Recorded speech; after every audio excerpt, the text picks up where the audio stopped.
Ever since I first watched National Treasure, Book of Secrets, I was fascinated by that mysterious presidential journal, the Book of Secrets itself. In this video, I'm taking you behind the scenes of my journey to recreate that iconic prop from scratch.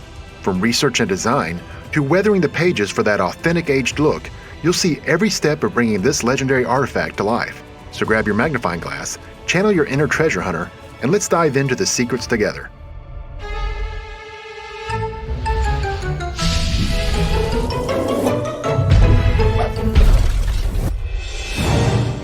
Adamsavage once said that he had a weird side passion for paper ephemera. He said this while reviewing a production-made version of the President's Book of Secrets from National Treasure 2.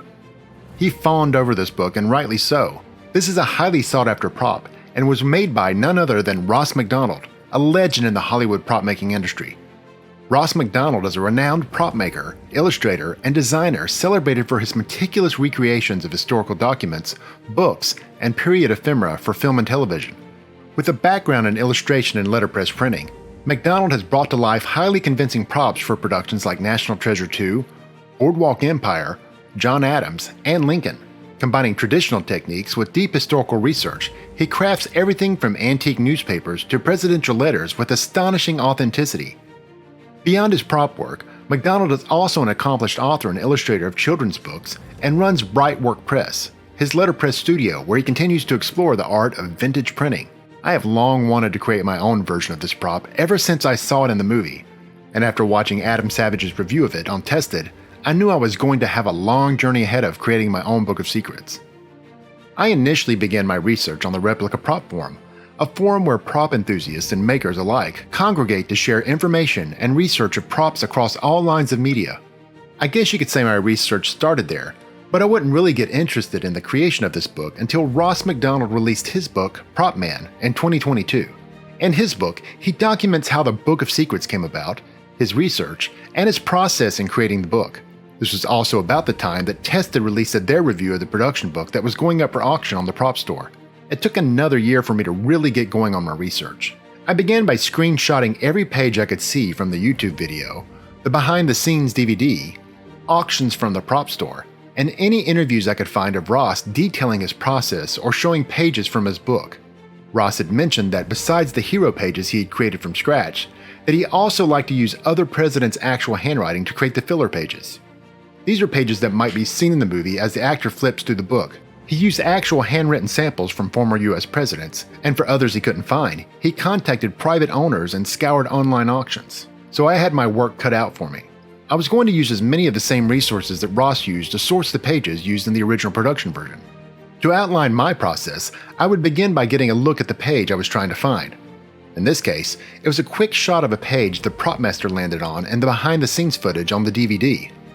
I took a screen grab of the photo and blew it up to get a better look. Based off where I thought he was in the book, and based on my research, I knew it was somewhere in the range of Thomas Jefferson. This was corroborated by several emails to Ross McDonald. It looked like it was a page from a ledger or account of some kind. So the next stop was the Library of Congress webpage where thousands of historical documents had been scanned and digitized. This took a long time for each page because each president has a ton of papers in their collections. Sometimes I would have to look through other databases or even contact private auction houses to see if they had sold the letter I was looking for. In the case of this page, I was able to find it under Thomas Jefferson's accounts as minister to the court of Versailles. Obscure, I know. But after a lot of research, I was able to find the exact page.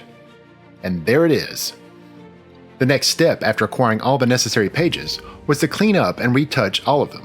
This was no easy task. Most of the pages written in the past were either hard to read because of the handwriting or just too blurry. Ink was used on most of the letters or correspondence that I was using as my source, and the ink would show through the back of the page, leaving double images of text on both sides of the page. When I sourced a page through the Library of Congress or the National Archives, I would download the image and clean it up in Photoshop, which took quite a bit of time per page. To start, I would load the page into a template I created in Photoshop and then resize it to fit inside the guidelines for printing. I would then use levels to convert all the gray areas to white and to knock up the contrast in the blacks. Since I was going to be printing on textured handmade paper, the image itself only needed to be black and white. Although there were times when there needed to be color, as later presidents might have used blue ink or even pencil in their entries.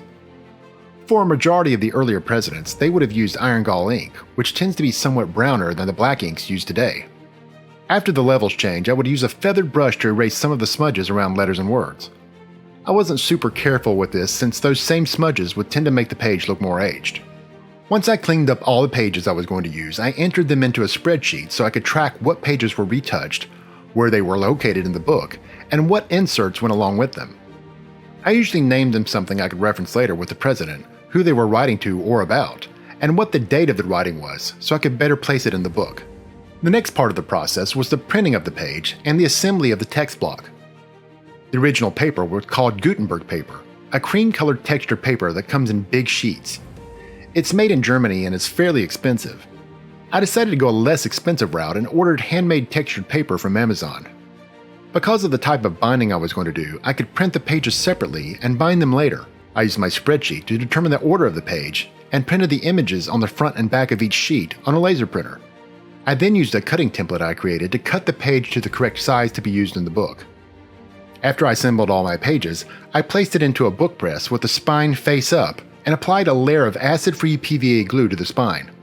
Once the glue had dried, I used a small hacksaw to cut grooves into the spine and place cotton twine into the grooves, and applied a second layer of glue, mull, and then craft paper to stabilize and support the spine. I also made sure the cover board and end papers for the book were applied beforehand, so the text block was one solid piece that could be placed inside the leather cover.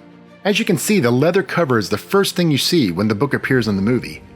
It is decorated with a presidential seal, which has an eagle holding a scroll in its talons. The eagle clutching the scroll represents the secret book being passed from president to president. It is a modification used for narrative purposes and is not a feature of the official presidential seal. For my first attempt, I wetted the leather with water and then pressed the seal into the wet leather. Once it dried, I removed the seal and had a perfect imprint of the seal in the leather. I then cut the cardboard sections and glued them to the specific sections of the leather, folded the edges, and glued more leather on top to create the pockets the text block would fit into. Then came the dyeing of the leather, which scared me the most. I had never done dye work before. I used alcohol-based dye, starting with a diluted base layer and working my way up to darker tones you see in the picture.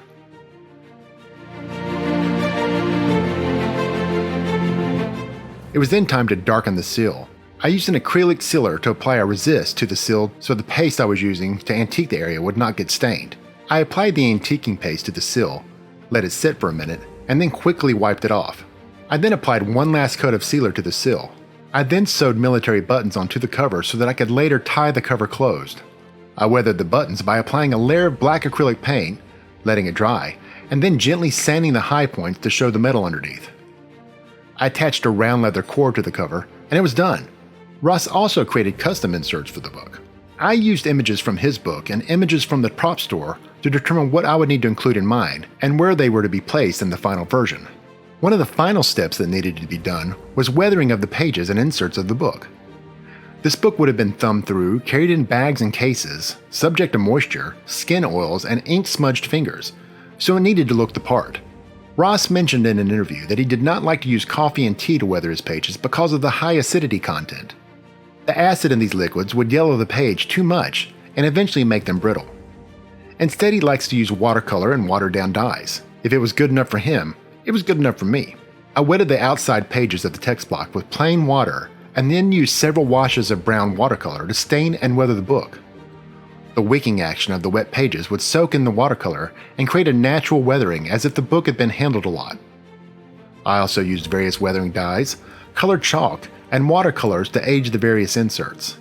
Once everything was finished, I assembled the book, and here is the finished product.